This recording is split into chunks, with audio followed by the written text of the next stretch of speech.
Hurmatli tinglovchilar, Ramazoni Karim samolyoti yetib keldi. Bu reys yilda bir martagina keladi. Kema kapitani Qur'oni Karim. Reys raqami hijriy 1442-yil. Reys masofasi 29-30 kun. Uchish muddati kuniga 15-16 soat. Yo'lovchilarimizdan iymon va taqvo kamarini bog'lab olishlarini iltimos qilamiz. Musofirlarimizdan yana bir iltimosimiz, safar mobaynida sadaqa, muhtojlardan xabar olib turishni unutmang. Namozlarga mahkam bo'ling.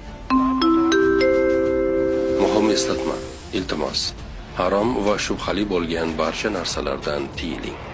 Bu safar davomida tuzoqlarga tushib qolishning oldini oladi. Ibodatlarga va solih amallarga mahkam bo'ling. Sabr va taqvoga to'la muvaffaqiyatli safar tilab qolamiz. Hayotdagi eng go'zal, ajoyib safarda Allohning rizoligini umid qilib qolamiz. Ramazon oyi muborak bo'lsin.